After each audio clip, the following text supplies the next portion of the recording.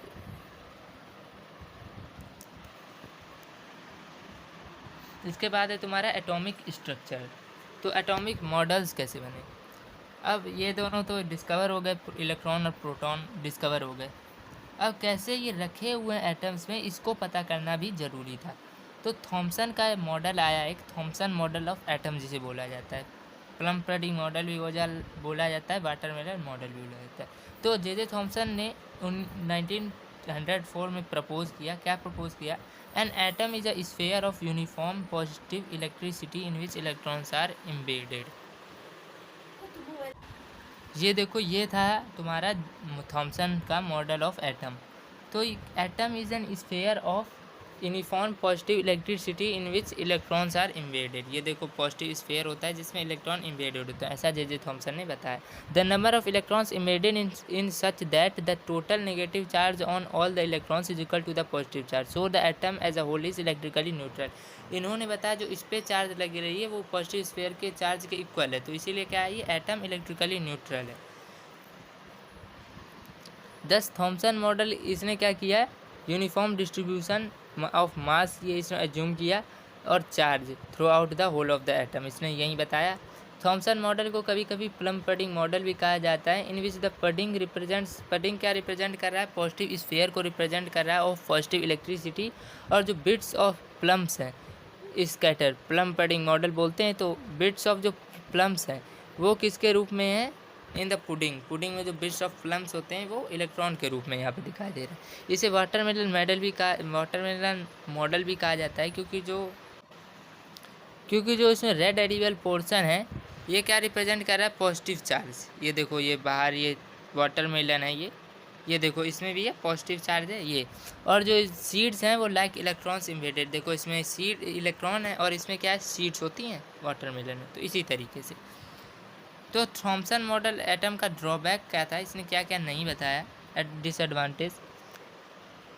इसने भले ही overall neutrality बताई, लेकिन it fail to explain the results of Rutherford alpha rays experiment, इसीलिए इसको सून रिजेक्ट कर दिया गया।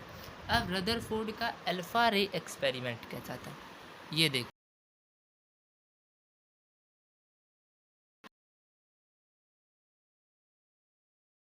रदरफोर्ड का जो देखो मॉडल आया, अब देखो कैसे आया, यही है रदरफोर्ड मॉडल ऑफ एटम। देखो ब्रिटिश फिजिसिस्ट थे अर्नेस्ट रदरफोर्ड, इन्होंने 1911 में क्या किया, एक narrow beam of alpha particles लिया, directed a narrow beam of alpha particles at an extremely thin gold foil in an evacuated chamber. ये देखो गोल्ड फॉयल्स, ये देख रहे हो गोल्ड फॉयल, ये इसमें लिया क्या, मतलब इसमें अल्फ़ा पार्टिकल्स, इसमें अल्फ़ा पार्टिकल्स आर क्या थे, हेलियम न्यूक्लियाई थे, और ईच अल्फ़ा पार्टिकल में क्या था, मास ऑफ 4u, ये मतलब कि 4 टाइम्स दैट ऑफ प्रोटॉन उसका मास था, और चार्ज कितना था, +2 यूनिट्स चार्ज था। अब the presence of alpha particles से around the thin metal foil was detected with the help of a circular fluorescent ZNS screen से इसको डिटेक्ट किया जा रहा था। ये जो अल्फ़ा पार्टिकल्स थे, अल्फ़ा पार्टिकल्स मतलब थिन मेटल फॉयल, जब अल्फ़ा पार्टिकल्स इसे पढ़ेंगे, अल्फ़ा पार्टिकल्स इसे पढ़ेंगे तो कहाँ से देखा जाएगा, यहाँ से देखा जाएगा। ये देखो ZNS स्क्रीन, ये है, ये पीछे ZNS जिंक सल्फाइड स्क्रीन, ये चीज़, ये तुम्हारी ये है गोल्ड फॉयल, सॉरी ये है तुम्हारी गोल्ड फॉयल्स, तो ये है the point eight which N alpha particle strikes the screen, A flash of green light is seen. जहाँ पे अल्फा पार्टिकल्स स्ट्राइक करती थी वहाँ पे क्या बन जाता था, ग्रीन कलर की फ्लैश लाइट बन जाती थी। तो अब देखो ऑब्जर्वेशन क्या था, रदरफोर्ड ने क्या ऑब्जर्व किया, पहली चीज़ रदरफोर्ड ने ऑब्जर्व की, तो ज़्यादातर अल्फा पार्टिकल्स हैं वो पास कर रहे हैं सीधे सीधे without suffering any deflection in their path, किसको, गोल्ड फॉयल को पास कर रहे हैं। ये देख रहे हो, ये सारे अल्फा पार्टिकल्स ये जितने हैं 1 2 3 4 5 6 जा रहे हैं सीधे, कहीं भी डिफ्लेक्ट नहीं करे, बहुत कम डिफ्लेक्ट हुए हैं, देखो यहाँ वहाँ, ज़्यादातर क्या कर रहे हैं, जा रहे हैं। Some of the alpha particles are deflected through wider angles, ज़्यादा एंगल से देखो डिफ्लेक्ट हो रहे हैं, और very few alpha particles 1 in 20,000, 20,000 में एक अल्फ़ा पार्टिकल्स, ऐसा कहा गया, वह deflected through very large angles and some even transfers back their original path. बहुत कम एंगल से जो डिफ्लेक्ट, बहुत लार्ज एंगल से जो डिफ्लेक्ट हुए, ऐसे बहुत कम अल्फ़ा पार्टिकल से, मतलब 1 in 20,000, मतलब ये रदरफोर्ड ने ऑब्जर्व किया कि जो मतलब डिफ्लेक्ट हो रहे थे लार्ज एंगल्स पे, सब event transfer back their original path. तो अब देखो इन वर्ड्स ऑफ रदरफोर्ड ने उस वक्त क्या कहा था इसके बारे में, this result was almost as incredible as if you fire a 15-inch cannon shell at a piece of tissue paper and it comes back and hits you. मतलब उन्होंने एक चीज़ बताई रदरफोर्ड ने, अगर आप एक फायर चलाते हो, फायर करते हो 15-inch कैनन सेल को टिश्यू पेपर पर, और जैसे वो आपको मार देता है, हिट कर देता है कि वैसे ही ये चीज़ है, तो उन्होंने उस वक्त ये बताया। अब देखो ये जो ऑब्जर्वेशन थे, इन्होंने क्या किया, उसको जे थॉम्सन के मॉडल्स को मतलब एक्सप्लेन, मतलब ये एक्सप्लेन मतलब could not explain by Thomson's model, Thomson इसको एक्सप्लेन नहीं कर पाए रदरफोर्ड को, क्यों, क्योंकि थॉम्सन ने बताया था कि जो चार्ज और मास है वो इसमें एटम के स्फीयर में मतलब यूनिफॉर्मली डिस्ट्रीब्यूटेड है, लेकिन इसमें क्या हो रहा है, अगर यूनिफॉर्मली डिस्ट्रीब्यूटेड होती तो ये डिफ्लेक्ट भी होता है, कहीं कहीं तो डिफ्लेक्ट हो रहा है, पर बहुत ज़्यादा चीज़ों में ये सीधे पास हो रहा है, तो यहाँ कोई खाली जगह होगी तभी तो ये सीधे पास हो रहा है, नहीं तो कुछ चीज़ होती तो यहाँ डिफ्लेक्ट कर जाती, सभी सारे डिफ्लेक्ट कर जाते, पर ये ऐसा तो है नहीं। तो यही चीज़, तो इसने थॉम्सन के मॉडल को क्या किया, रिजेक्ट किया। तो अब देखो कंक्लूजन्स जो रदरफोर्ड ने ड्रू किए फ्रॉम द ऑब्जर्वेशन। पहला जो है, since most of the alpha particles pass through the gold foil without any deflection from there past, most of the space inside the atom is empty. क्योंकि ज़्यादातर alpha particles ऐसे ही पास हो रहे थे सीधे सीधे, तो ऐसा बताया गया कि जो स्पेस है इनसाइड द एटम वो एम्प्टी होता है, एम्प्टी मतलब तभी तो इसने पास किया, अगर एम्प्टी नहीं होता तो डिफ्लेक्ट करता। स्पेस जो है एटम के इनसाइड वो एम्प्टी है, इसी वजह से ये स्ट्रेट लाइन में पास कर रहा है। दूसरा क्या दिया, alpha particles which are heavy and carry 2 units of positive charge could only be deflected by some heavy positively charged body inside the atom.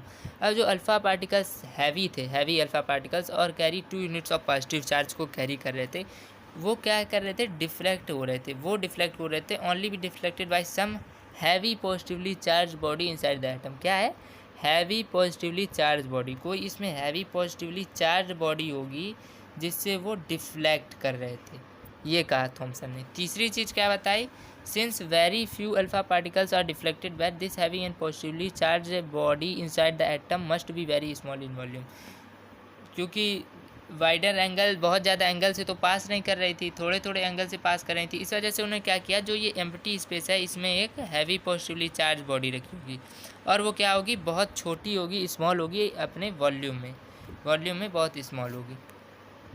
इसे क्या किया गया, हैवी रिजिड बॉडी को क्या किया गया, positively charged body located with in the atom nucleus कहा गया। न्यूक्लियस क्या कहा गया, न्यूक्लियस। अब देखो स्कैटरिंग कैसे हुई अल्फा पार्टिकल्स, मैं तुम्हें दिखाता, ये देखो ये चीज़, ये देखो अल्फा पार्टिकल्स कैसे डिफ्लेक्ट हुए, ये लेयर ऑफ एटम, बहुत सारे एटम्स से ये लेयर ऑफ एटम के द्वारा दिखाया गया कैसे डिफ्लेक्ट हुए। देखो ये डिफ्लेक्ट हो रहा है, ये सीधी लाइन में जा रही, ये थोड़ा डिफ्लेक्ट हुआ, ये सीधी लाइन में लगभग जा रही, ये भी सीधी लाइन में लगभग जा रही, ये भी सीधी लाइन में लगभग जा रही, बहुत कम डिफ्लेक्ट हुए हैं। देखो ये थोड़ी डिफ्लेक्ट हुई, बहुत कम ही डिफ्लेक्ट हुए हैं। और देखो एक और दिखाता हूँ, वो देखो वो जो पिक्चर था वो अल्फा पार्टिकल्स का, वो लेयर ऑफ एटम्स का था, ये क्या है, एक सिंगल एटम का दिखाया गया है इसमें। ये देखो न्यूक्लियस इसमें प्लस के साइन में दिखाया गया, ये है न्यूक्लियस तुम्हारा, ये देखो ये तुम्हारा न्यूक्लियस है, ये जो बीच में रखा हुआ है, और ये सारे इलेक्ट्रॉन्स हैं, देख रहे हो ये चीज़। तो इसमें भी बहुत कम ही डिफ्लेक्ट कर रहा है, ये देखो इसने डिफ्लेक्ट किया, बाकी सब स्ट्रेट लाइन में ही पास हो रहे हैं, ये चीज़ सारी तो स्ट्रेट लाइन में ही ज़्यादातर पास हो रही है। अब रदरफोर्ड का न्यूक्लियर मॉडल ऑफ एटम देखो क्या था, on the basis of alpha रे एक्सपेरिमेंट, उन्होंने क्या बताया रदरफोर्ड ने, an atom consist of a very small positively charge centre called the nucleus. Atom में बहुत छोटा सा एक स्पेस होता है, पॉजिटिवली चार्ज सेंटर होता है जिसे हम न्यूक्लियस बोलते हैं। The total positive charge and almost the entire mass of the atom is contained in the nucleus. अब जो टोटल पॉजिटिव चार्ज होता है, मतलब जो प्रोटॉन्स उन्होंने बताया कि जो होते हैं वो क्या होते हैं, और and almost the entire mass of the atom, almost the entire mass of the atom मतलब एटम का जितना भी मास होता है और जो पॉजिटिव चार्ज होते हैं ये न्यूक्लियस के अंदर ही होते हैं, उन्होंने बताया। The positive charge on the nucleus is due to the protons present in it. और जो न्यूक्लियस में पॉजिटिव चार्ज होता है वो किसकी वजह से होता है, प्रोटॉन्स की वजह से होता है, ऐसा रदरफोर्ड ने बताया। An equal number of negatively charged electrons are revolving around the nucleus at extremely high speed at greater distance from the nucleus. अब इन्होंने क्या बताया कि जो न्यूक्लियस के चारों तरफ इलेक्ट्रॉन घूम रहा है इस तरीके से ग्रेटर डिस्टेंस पे और हाई स्पीड पे, बहुत ज़्यादा हाई स्पीड के साथ। The centrifugal force arising from this circular motion balances the electrostatic force of attraction between nucleus and electrons. और जो सेंट्रीफ्यूगल फोर्स अराइज हो रहा है सर्कुलर मोशन से, ये क्या कर रहा है, बैलेंस करता है इलेक्ट्रोस्टैटिक फोर्स ऑफ अट्रैक्शन, क्योंकि जो इलेक्ट्रिकल बॉडी होती हैं उसमें इलेक्ट्रोस्टैटिक फोर्स ऑफ अट्रैक्शन लग रहा होता है, वहीं दोनों को आपस में खींचता है। तो न्यूक्लियस और इलेक्ट्रॉन, न्यूक्लियस पॉजिटिवली चार्ज है और ये क्या है, इलेक्ट्रॉन नेगेटिवली चार्ज है, तो अगर इसको खींचेगा तो ये इलेक्ट्रॉन पास में आ जाएगा, पर जो सेंट्रीफ्यूगल फोर्स है ये वो इसको ऐसा करने देती नहीं है, ये बैलेंस किए हुए रखती है। तब रदरफोर्ड के मॉडल को किसके साथ कंपेयर किया जाता है, सोलर सिस्टम के साथ, क्योंकि सोलर सिस्टम में देखो बीच में सन है और अर्थ 8 प्लैनेट्स चारों तरफ घूम रहे हैं, अर्थ के 8 प्लैनेट्स। तो इसी तरीके से रदरफोर्ड ने भी बताया कि इलेक्ट्रॉन्स घूम रहे हैं, तो इसे प्लानिटरी मॉडल ऑफ एटम भी कहा जाता है, रदरफोर्ड मॉडल ऑफ एटम को कभी कभी। Path of an electron around the nucleus, इसे क्या कहा गया, ऑर्बिट कहा गया। ये जो पाथ है अराउंड द न्यूक्लियस जिससे इलेक्ट्रॉन घूम रहा है इसे ऑर्बिट बोलते हैं, ऑर्बिट। ड्रॉबैक्स क्या थे रदरफोर्ड मॉडल ऑफ एटम के, it fails to explain the stability of the atom. इसने एटम की स्टेबिलिटी नहीं बताई। अब देखो फिजिक्स के लॉ के हिसाब से क्या बोलते हैं कि सर्कुलर मोशन में कोई भी चीज़ क्या करती है, कंटिन्यूसली एक्सीलरेट होती है तो इलेक्ट्रॉन जैसा कि ये एक्सीलरेट कर रहा है तो ये क्या करता है, रेडिएट एनर्जी करेगा, एनर्जी को रेडिएट करेगा। तो जब इसकी लॉस हो जाएगी, एनर्जी के इसमें से लॉस होगा इलेक्ट्रॉन से, तो इलेक्ट्रॉन क्या हो जाएगा, धीमा हो जाएगा। और धीमा होते होते क्या होगा, finally would spiral into the nucleus, nucleus में ये समा जाएगा। ऐसा फिजिक्स के नियम के हिसाब से होता है कि कोई चीज़ स्लो डाउन हुई तो स्पाइरल हो जाएगी, और जो रोटेशन करे वो स्पाइरल होगी, अंदर जो चीज़ है उसके अंदर स्पाइरल हो जाती है। तो इससे क्या हो जाएगा, this would result in the collapse of the atom. इससे क्या हो जाएगा, ये एकदम बंद हो जाएगा, न्यूक्लियस इलेक्ट्रॉन मतलब इलेक्ट्रॉन न्यूक्लियस के अंदर चला जाएगा। पर रदरफोर्ड ने ये नहीं बताया कि एटम कैसे मतलब इलेक्ट्रॉन कैसे स्टेबल है, ये नहीं बताया। फिजिक्स के हिसाब से तो कहते हैं कि वो स्पाइरल मतलब वो अंदर घुस जाएगा, कोलैप्स हो जाएगा। पर रदरफोर्ड ने बताया कि ये स्टेबल रहेगा, पर उन्होंने रीज़न नहीं बताया कि क्यों स्टेबल रहेगा। फिर जो दूसरा सीरियस ड्रॉबैक था इसका, उन्होंने रदरफोर्ड ने क्या नहीं बताया, distribution of electrons around the nucleus. Electrons तो इन्होंने बताया मतलब हैं, इलेक्ट्रॉन्स हैं अराउंड घूम रहे हैं, लेकिन कितने इलेक्ट्रॉन्स है, कितने सारे हैं एक जगह, कितने सारे हैं, ये चीज़ उन्होंने नहीं बताई। तो इनके ड्रॉबैक्स थे रदरफोर्ड मॉडल ऑफ एटम के। अब है तुम्हारा डिस्कवरी ऑफ न्यूट्रॉन। अब देखो न्यूट्रॉन की डिस्कवरी कैसे हुई। तो जैसा कि एटम इलेक्ट्रिकली न्यूट्रल है, जैसा कि तुमने अभी पढ़ा, क्योंकि इक्वल नंबर ऑफ प्रोटॉन्स और इलेक्ट्रॉन्स होते हैं। पर ऐसा देखा गया कि टोटल मास जो है प्रोटॉन और इलेक्ट्रॉन को मिला के वो does not account for the mass of atom, वो मास ऑफ एटम के बराबर नहीं हो रहा था। तो रदरफोर्ड ने 1920 में क्या सजेस्ट किया कि कोई इसमें न्यूट्रल पार्टिकल है, मतलब न्यूक्लियस के अंदर कोई न्यूट्रल पार्टिकल है जिसकी वजह से ये चीज़ हो रही है, उसका सेम मास होगा प्रोटॉन की तरह ही, उन्होंने ऐसा बताया रदरफोर्ड ने, जो न्यूट्रल पार्टिकल है।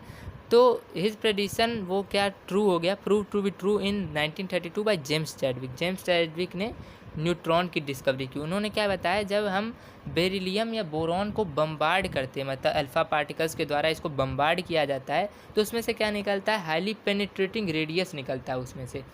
वो क्या कंसिस्ट करता है, न्यू पार्टिकल्स जो कि नो चार्ज, जिसमें नो इलेक्ट्रिकल चार्ज होता है, मतलब वो न्यूट्रल होता है। और each charge particle has mass nearly equal to that of proton, proton के मास के बराबर होता है इसका जो न्यूट्रल पार्टिकल का मास है। इसको क्या कहते हैं, इस पार्टिकल को न्यूट्रॉन्स बोलते हैं।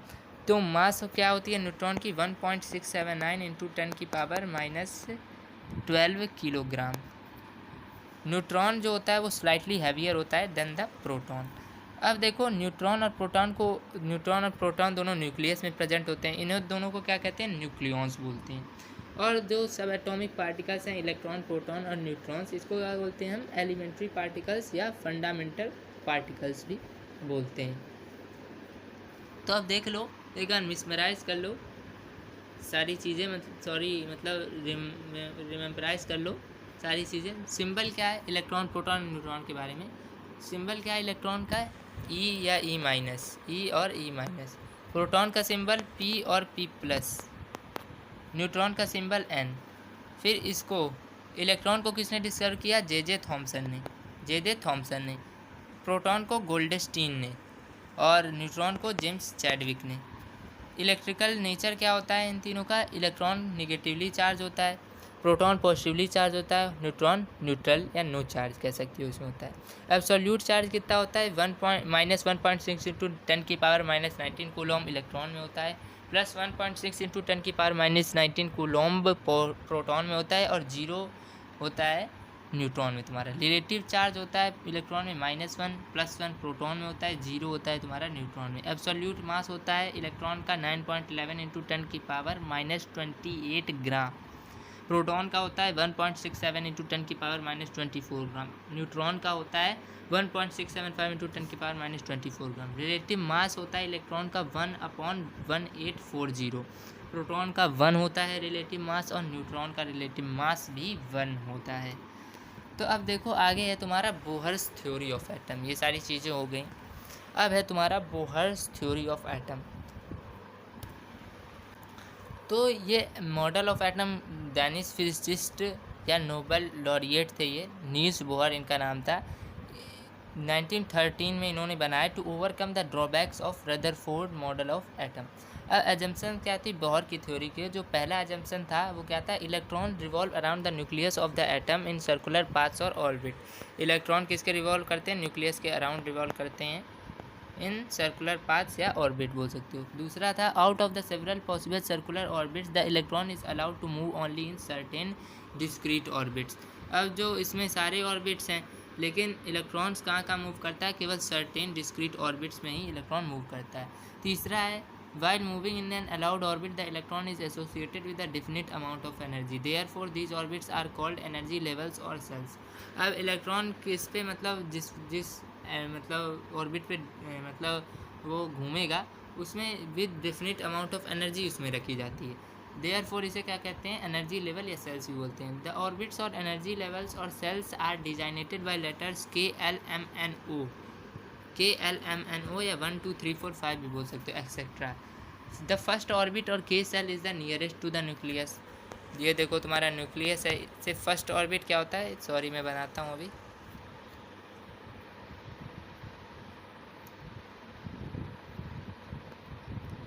ये जैसे मान लो ये तुम्हारा न्यूक्लियस है, तो ये होगा तुम्हारा के, ये नियरेस्ट होगा K shell. The energy sequence of these orbits और shells is as follows. KLMNO होता है, KLM, फिर इससे बाहर बना सकते हो N, फिर इससे बाहर बना सकते हो तुम O, ये बाहर हो गया तुम्हारा, छोटा छोटा बनाना, KLMNO या 1 2 3 4 5 भी बोल सकते हो। चौथा है तुम्हारा as long as an electron revolves in the allowed energy level और shell it does not radiate energy, ये एनर्जी को रेडिएट नहीं करती है। That is the energy of an electron remains constant while moving in a particular allowed orbit, मतलब कि energy इसकी constant रहती है इलेक्ट्रॉन की जब ये घूमती है उसमें। पाँचवा है when an electron jumps from lower energy level to higher energy level it absorbs energy, but when it jumps from higher energy level to lower energy level energy is emitted. अब जब इलेक्ट्रॉन लोअर एनर्जी लेवल से, जैसे मान लो ये तुम्हारा nucleus बना दिया मैंने, ये KLM तक जाओ, देखो ये तुम्हारा KLM। अब देखो के से अगर सॉरी हाँ के से अगर ये M तक जाएगा तो क्या होगा, इसमें ये एनर्जी को एब्जॉर्ब करेगा, और जब ये M से K पर आएगा तो क्या करेगा, एनर्जी को एमिट कर देगा, यही चीज़ है। Thus, when an electron makes a transition from one orbit to another, energy is gained or lost in definite discrete packets called quantum और photon। क्या बोलते हैं, जिस एनर्जी को ये लॉस कर रहा है या गेन कर रहा है उससे डिफिनिट डिस्क्रीट पैकेट्स में ये करता है ये चीज़, तो इसे बोलते हैं हम क्वांटम या फोटोन बोलते हैं इससे।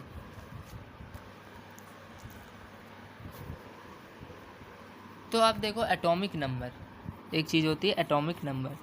तो पॉजिटिव चार्ज जो न्यूक्लियस ऑफ एन एटम के द्वारा कैरी किया गया है, ये किसकी वजह से होता है, due to presence of positively charge protons present in it. Nucleus में जो पॉजिटिव चार्ज होता है वो प्रोटॉन की वजह से ही होता है। तो number of unit positive charge carried by the nucleus of an atom is called the atomic number.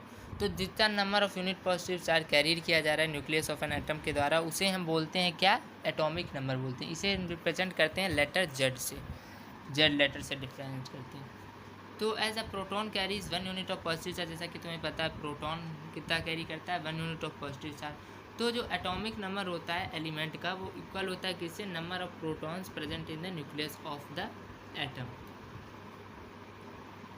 तो जैसा कि तुम्हें पता है एटम इलेक्ट्रिकली न्यूट्रल है, नंबर ऑफ इलेक्ट्रॉन्स क्या होते हैं, इक्वल होते हैं नंबर ऑफ प्रोटॉन्स के। तो एटॉमिक नंबर क्या होंगे, इक्वल होंगे number of electrons present in the atom.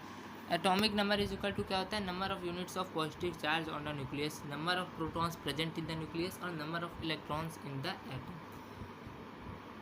On the basis of his experiments, Moseley concluded that the atomic number is a fundamental property of the atom. No two elements have the same atomic number. अब मोजले भी एक वैज्ञानिक थे, इनके बारे में पढ़ोगे अगले चैप्टर में पीरियोडिक टेबल में। मोजले ने अपना एक मतलब कहा कि एटॉमिक नंबर क्या होता है, फंडामेंटल प्रॉपर्टी होती है एलिमेंट की, क्योंकि दो किसी भी एटम के या दो एलिमेंट के कह सकते हो दो सेम एटॉमिक नंबर नहीं होगा। अब देखो अगला है मास नंबर। क्या है, मास नंबर। तो जैसा कि तुम पढ़ चुके हैं, entire mass of an atom is concentrated in the nucleus of an atom. पूरा मास क्या होता है, न्यूक्लियस ऑफ एटम के अंदर होता है, पूरा जो एटम का होल मास होता है न्यूक्लियस में ही होता है। न्यूक्लियस में क्या होता है, प्रोटॉन और न्यूट्रॉन होता है। If we take the mass of proton and neutron as unity, then the total mass of atom is equal to the sum total of number of protons and neutrons. अगर हम इसमें से मतलब proton और neutron निकाल दें तो सम क्या होगा, इसका मतलब टोटल मास ऑफ एटम क्या होगा is equal to sum total of the number of protons and neutrons के बराबर हो जाएगा। तो इसे क्या कहेंगे, mass number of the atom बोलेंगे, और इसे हम लेटर ए से रिप्रेजेंट करते हैं। ये देखो जैसे कि तुम्हारा ये देखो प्रोटॉन और न्यूट्रॉन को हमने एक यूनिटी में रखा है, यूनाइट कर दिया। प्रोटॉन, ये न्यूट्रॉन, प्रोटॉन न्यूट्रॉन न्यूक्लियस है एक तरीके से, प्रोटॉन न्यूट्रॉन होता है इसमें। और ये तुम्हारा मान लो एटम है, तो एटम का जो मास होगा वो किसके बराबर होगा, प्रोटॉन प्लस न्यूट्रॉन के मास के बराबर होगा। इसी को हम बोलते हैं मास नंबर। तो मास नंबर क्या होता है, number of neutrons plus number of protons. Mass number क्या हो, मास नंबर ये भी होता है atomic number plus number of neutrons. और number of neutrons in the nucleus of an atom कैसे पता करोगे, ए माइनस जेड, मतलब mass number minus atomic number कर दोगे तो तुम्हारा नंबर ऑफ न्यूट्रॉन्स मिल जाएगा न्यूक्लियस ऑफ एटम से। मास नंबर क्या होता है, whole number approximation of the relative atomic mass of the element. An atom may be conveniently symbolised by its chemical symbol with the atomic number and mass number written as subscript and superscript respectively on the left side of the symbol. जैसा कि sodium का atomic number क्या होता है 11 और मास number क्या होता है 23, तो कैसे लिखते हैं Na, इसे भी लिख सकते हो 1123 या इधर भी 1123 लिख सकते हो, इस तरीके से लिखते हैं, यही चीज़ बताई जा रही है। एक एग्जांपल देख लो, an element has 13 protons in its nucleus and its mass number is 27। Calculate the number of electrons and neutrons present in it. Number of protons क्या है 13 दिया हुआ है, नंबर ऑफ इलेक्ट्रॉन्स क्या होगा 13, क्योंकि एटम इलेक्ट्रिकली न्यूट्रल होता है, क्योंकि number of protons number of electrons के बराबर होते हैं। एटॉमिक नंबर क्या होगा, नंबर ऑफ प्रोटॉन्स हो जाएगा 13, नंबर ऑफ न्यूट्रॉन्स क्या होता है A minus Z, mass number minus atomic number, तो क्या हो जाएगा मास नंबर है 27 माइनस 13 एटॉमिक नंबर कर दिया, कितना आ गया 14 आ गया। नंबर ऑफ न्यूट्रॉन्स हो जाएगा तुम्हारा 14।